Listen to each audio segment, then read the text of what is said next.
गोंदिया विधानसभा क्षेत्र विदर्भात चर्चेत असलेला हा मतदारसंघ आहे। काँग्रेसचा बालेकिल्ला असलेला हा मतदारसंघ अपक्षाने हिसकावून घेतला। त्यामुळे लोकसभेतल्या यशानंतर मतदारसंघ पुन्हा आपल्याकडे खेचण्यासाठी काँग्रेसने कंबर कसली आहे। आढावा घेऊयात गोंदियाचा।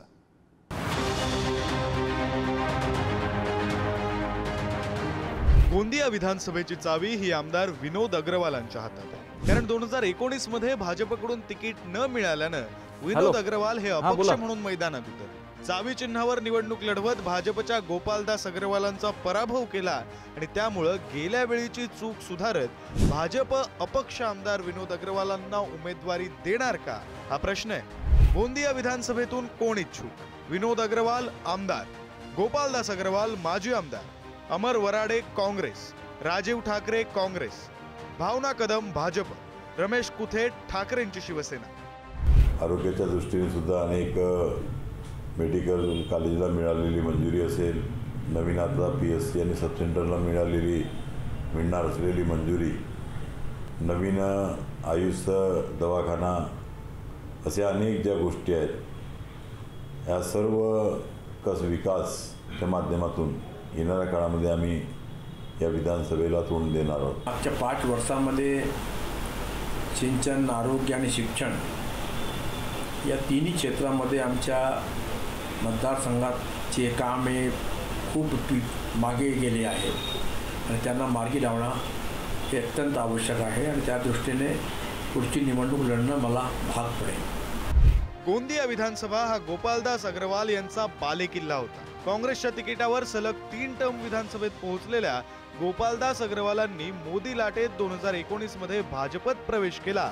मात्र भाजपकडून निवडणूक लढण्याचा निर्णय हा गोपालदास अग्रवालांसाठी घातक ठरला।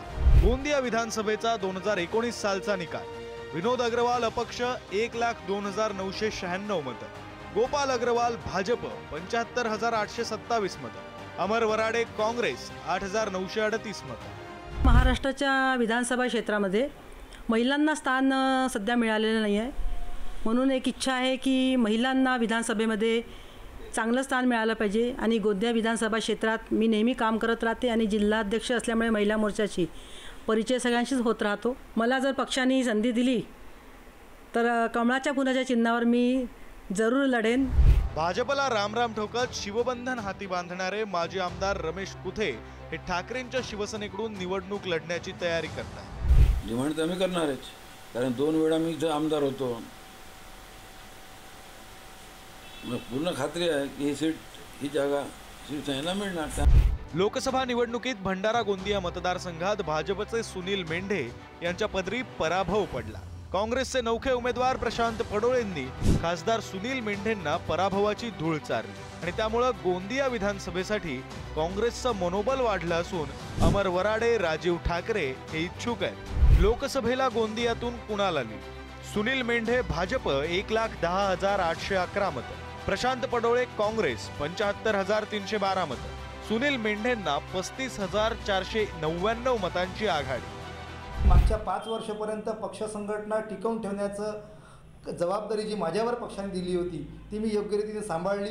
पक्षात अनेक लोकांचा प्रवेश करून घेतला, त्याच्यामुळे निश्चित मला खात्री आहे की पक्षाने जर मला यावेळेस संधी दिली तर गोंदिया विधानसभेतले लोक यावेळेस आयाराम गयाराम लोकांना कंटाळलेले आहेत आणि निश्चित मी माझ्या उमेदवारीवर शिक्कामोर्तब झाल्यावरती विजयश्री काँग्रेसच्या कोट्यामध्ये खिचून आणणार याचा मला आत्मविश्वास आहे। महाराष्ट्राला, देशाला युवा वर्गाची गरज आहे आणि युवांसाठी झटणारा मला जर पार्टीने संधी दिली तर मी गोंदिया विधानसभामधून लढायला तयार आहे, इच्छुक आहे। चावी चिन्हामुळे विधानसभेत पोहोचल्यानं विनोद अग्रवालांनी चाबी संघटनेची स्थापना केली। तर या चाबी संघटनेच्या जोरावर भाजपच्या मेंढेंना गोंदियातून 35,499 मतांचं लीड दिलं आणि त्यामुळे भाजपकडून विनोद अग्रवालांना उमेदवारी मिळू शकते ही चर्चा आहे।